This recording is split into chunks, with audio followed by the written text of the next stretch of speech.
प्यारे बच्चों, आज हम हमारे गणित का पहला चैप्टर शुरू कर रहे हैं, वास्तविक संख्या।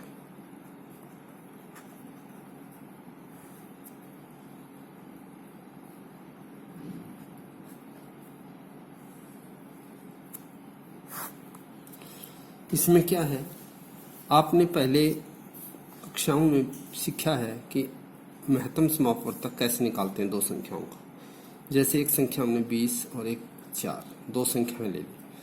ये दोनों की दोनों संख्याएं पॉजिटिव नंबर हैं, यानी कि धनात्मक संख्याएं हैं। 20 और 4 का महत्तम आपने भाग विधि से सीखा था। जैसे बच्चों याद दिला रहा हूँ आपको पिछली बातें।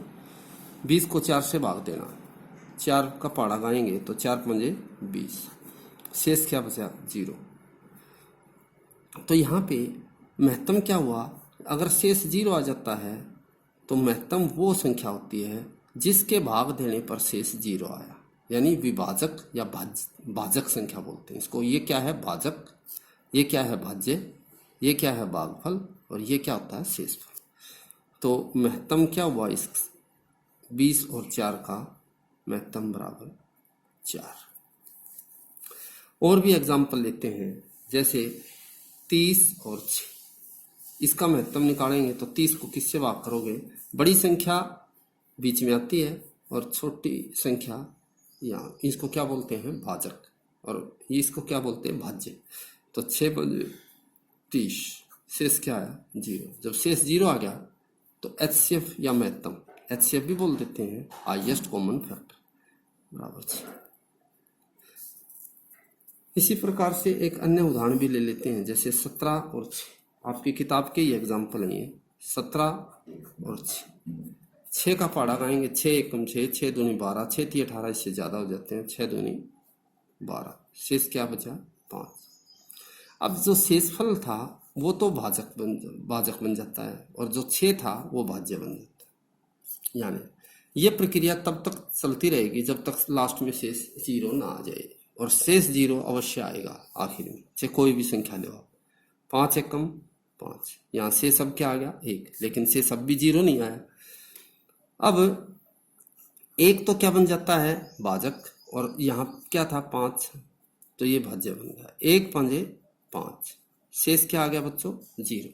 अब शेष 0 किसके भाग करने से आया आखिर में 1 से, तो इस 17 और 6 का एचसीएफ क्या हुआ बच्चों 1। ये हमारे भाग विधि से थे, याद आ गई होगी आपको, पिछली कक्षाओं में पढ़ी हुई भाग विधि से महत्तम कैसे निकालते थे। लेकिन प्यारे बच्चों, यहाँ हम इस विधि से भाग महत्तम नहीं निकालेंगे, हम निकालेंगे यूक्लिड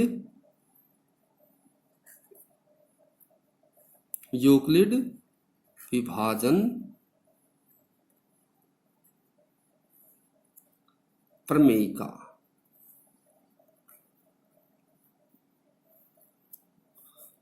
द्वारा। क्योंकि आपके एग्जाम में ये आएगा कि आपको कोई भी दो संख्या दे देंगे और वो कहेगा कि यूक्लिड विभाजन प्रमेय का प्रयोग करके महत्तम निकालो, आपको ये कहेगा।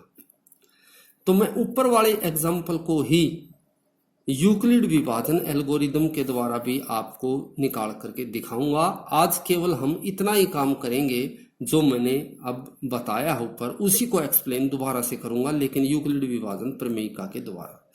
इसमें क्या होता है यूक्लिड विभाजन प्रमेयिका, जैसे ए बराबर है बी क्यू प्लस में आर। पहले मैं इनके बारे में बताता हूं, ए क्या होता है, बी क्या होता है, क्यू क्या होता है, आर क्या होता है। बच्चों ए और बी तो दो संख्या होती है जो ऊपर लिख रखी, इस एक का नाम ए, एक का नाम बी। ए हम वो लेंगे जो बड़ी संख्या, यहां ए का काम कौन करेगा 17 और बी का काम 6। ऊपर से देखोगे तो ए का काम कौन करेगा 20, बी का काम 4। ठीक है, ये क्यों क्या होता है, ये भागफल मैं लिख भी देता हूं, ए बड़ी संख्या, जो दो संख्या देंगे ना आपको उनमें से एक को ए, बी छोटी संख्या, क्यों भाग। देखो ये वाला ये भागफल है, ये भागफल है, ये भागफल है। आर शेष। बच्चों आपने पीछे भाग सीखा था, उसमें आपको पता है जब भी शेष बचेगा वो हमेशा भाजक से कम बचता है।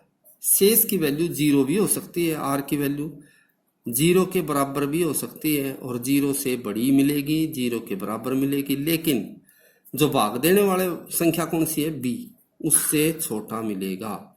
r की वैल्यू यहाँ पे b से छोटी ही मिलेगी, बराबर भी नहीं मिलेगी, क्योंकि बराबर मिलेगी तो एक बार और भाग जा सकता है, एक फालतू, जैसे 4 की बजाय 5 पे जाएगा। समझ आ गई मेरे पास। जैसे हम यहाँ पे कह देते 1 चौके 4, तो यहाँ 4 आता और यहाँ शेष क्या बच जाता, फिर 1 बच जाता और 1 इसके बराबर हो जाता, लेकिन वो हम एक ये बराबर शेष बच गया, बराबर नहीं बचना चाहिए, हमेशा भाजक से छोटा बचना चाहिए। तो ये है आपकी यूक्लिड विभाजन प्रमेय। इससे समझ गए होंगे आप। अब मैं ऊपर वाले ही एग्जाम्पल को यूक्लिड विभाजन एल्गोरिदम के द्वारा निकाल करके दिखाऊंगा। यहाँ पे दो बड़ी संख्याओं में बड़ी संख्या क्या है, 20, तो हम इसको यहाँ ले लेंगे 20 को। 20 को कहाँ ले लिया बच्चों, a की जगह, b की जगह क्या ले लेंगे 4। भागफल क्या था शुरू में, देखो 5, देखो 5, दोबारा से देख लो, 20 बराबर 4 गुणा में 5, 20, 4 5 20 और शेष क्या बच गया 0। अब देखो यहाँ पे 0 शेष बच गया, तो इसका मतलब ये वाली जो संख्या है ये इसका क्या कहलाएगी, HCF। ऊपर भी आपने देखा होगा HCF क्या था 4। इसी तरह से ये हमारा पहला, ये दूसरा। देखो यहाँ पे मैं पहला, दूसरा एग्जाम्पल और तीसरा एग्जाम्पल देता हूँ। जैसे दूसरे में क्या करोगे, 30 यहाँ पे लिख दिया, बड़ी संख्या क्या थी 30, तो a की जगह बड़ी संख्या आ जाएगी। देखो यहाँ मैंने लिखा हुआ है यहाँ a। अब भाग देने वाली संख्या कौन सी है, भाजक 6। अब कितने पे गया था, देखो ऊपर यहाँ पे 5 पर, तो 6 5 30, शेष क्या बच गया था 0। अब यहाँ शुरू में 0 शेष बच गया, तो भाजक कौन सा था 6, तो HCF भी क्या हो गया 6। इसी प्रकार से तीसरा था 17, बड़ी संख्या क्या थी 17 और छोटी संख्या क्या थी 6। कितने पे गया था शुरू में, देखो 2 पर गया था, 6 दूनी 12, शेष क्या बचा था शुरू में 5, ये देखो शेष। अब देखो यहाँ पे शेष 0 नहीं बचा। अब ये वाली संख्या तो बड़ी बन गई इन दोनों में, और ये क्या बन गया भाजक, देखो ये इसका स्थान इसने ले लिया। अब 5 एक कम 5, 6 में से 5 घटाओगे तो क्या बच जाएगा 1। अब शेष यहाँ भी 0 नहीं है, शेष यहाँ 0 नहीं है ना। अब प्रक्रिया जारी रहेगी। अब ये 5 कहाँ आ जाएगा यहाँ, और जो ये शेष था वो यहाँ आ जाएगा। अब 1 5 5, अब शेष क्या बच गया 0। अभी इस केस में यहाँ पे शेष 0 बच गया, तो भाजक कौन सा था लास्ट में 1, तो HCF क्या हो जाएगा 1। आप क्या लिखोगे,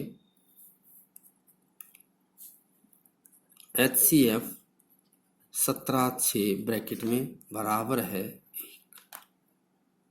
यहाँ क्या लिखोगे ऊपर, HCF 20 और 4 का बराबर 4। यहाँ क्या लिखोगे, HCF 30 और 6 का 6। तो प्यारे बच्चों आप समझ गए होंगे, आसान है, बस इसको यूक्लिड विभाजन प्रमेयिका से लिखना आना चाहिए आपको, ठीक है। अब हम जैसे एक सवाल ले लेते हैं आपकी एक्सरसाइज का, केवल एक सवाल, एक्सरसाइज 1.1। एक्सरसाइज 1.1 का क्वेश्चन क्या है, जैसे 135 और 225 का HCF यूक्लिड विभाजन प्रक्रिया या प्रमेय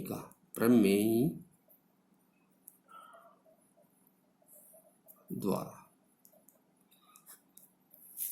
प्यारे बच्चों अब हम एक बार भाग विधि से बताते हैं, उसके बाद यूक्लिडिक विधि में लिखेंगे।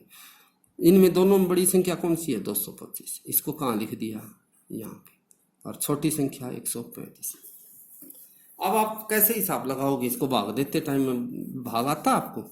जैसे यहाँ भी 3 अंक हैं, 3 संख्याएं हैं, और यहाँ भी 3 संख्याएं हैं। तो हम भाग का किस प्रकार से अंदाज लगाते हैं कितने पे जाएगा? जैसे 1 एकम 1, 1 दूनी 2, या तो ये 2 पे जा सकता है या 1 पे जाएगा।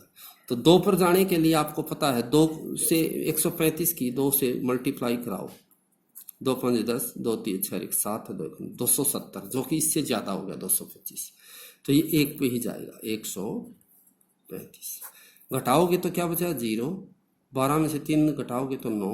1 यहाँ से हासिल प्राप्त हुई थी, तो 1 में से 1 घटाएगा तो 0। तो यहाँ से क्या बच गया बच्चों? 90, जो कि 0 नहीं है। अब प्रक्रिया को आगे बढ़ाएंगे। 135। अब ये जैसे यहाँ पे कितने अंक हैं? 2, और यहाँ कितने अंक हैं? 3। अब 3 अंक है और यहाँ 2 अंक है। अब आप किस प्रकार से हिसाब लगाओगे? जैसे यहाँ पे तो 2 अंक ले लेंगे और यहाँ 1 अंक। 9 एकम 9, 9 दूनी 18, 13 से फालतू है, ज्यादा गया तो 1 पे ही जाएगा। 90 एकम 5, 13 में से 9 गए 4। अब 45 शेष बच गया, यहाँ फिर 0 नहीं बचा। अब आगे प्रक्रिया जारी रहेगी। 90 यहाँ 45 का तो आपको पढ़ा भी आता है, और वैसे भी देखो 4 1 अंक ले लिया, यहाँ भी 1, क्योंकि दोनों 2 अंक यहाँ 2 यहाँ, तो 4 एकम 4, 4 दूनी 8, 4 3 12, तो ज्यादा गया तो 2 पे जाता है। तो 2 पे 2 5 10, 2 4 8, शेष क्या आ गया? 0। लास्ट में किससे भाग दिया था? 45 से। तो HCF क्या आ गया यहाँ पे? 45। अब हम इसी को किसके द्वारा लिखेंगे? यूक्लिड विभाजन प्रमेय का द्वारा। अब बड़ी संख्या कहाँ आएगी? यहाँ पे लिख दी बड़ी संख्या। यहाँ पे देखो बच्चों, दिखाई देगा 225, और यहाँ 135। ए का काम कौन करेगा? जैसे मैं लिख देता हूं A बराबर BQ प्लस R, इस तरह इस फॉर्म में लिखेंगे। ए क्या है? बड़ी संख्या, जो कि यहाँ। छोटी संख्या 135 कितने पे गया था? 1 पे, तो गुणा में 1। शेष क्या बचा था शुरू में? 90। ये 90 आ गया। अब क्या करोगे? 135 तो यहाँ पे लिख दोगे, 90 यहाँ आ जाएगा। 90 कितने पे गया था? देखो यहाँ पे 1 पर, 1। और फिर शेष कितना बचा था? 45। अब शेष 0 नहीं बचा ना, फिर दोबारा से 90 यहाँ पे और 45 यहाँ। अब कितने पे गया था? 2 पर, 45 दूनी 90, और शेष क्या बच गया? 0, क्योंकि 90 में से 90। अब यहाँ पे शेष 0 आ गया, तो HCF क्या आ गया? किसका? 225 और 135 का HCF आया 45। लास्ट में किससे भाग दिया था? 45। तो इनका HCF 45। तो प्यारे बच्चों, शायद आप समझ गए होंगे। आप मैंने 4 एग्जाम्पल दिए हैं, 4 एग्जाम्पल का अभ्यास करना। आप सीधा भाग विधि से, अभी तो 1-2 सवाल भाग विधि से करके फिर इस तरह से लिख लेना। आपको फिर आदत पड़ जाएगी कि किस प्रकार से हमें इसको लिखना है। तो प्यारे बच्चों, आज हम इतना ही काम करेंगे। धीरे धीरे काम करेंगे, लेकिन ध्यान से करेंगे। आपने जो बात समझ ना आए तो मुझे फोन भी कर सकते हैं, और सीधा मुझे व्हाट्सएप भी कर सकते हैं। Thank you, all the best.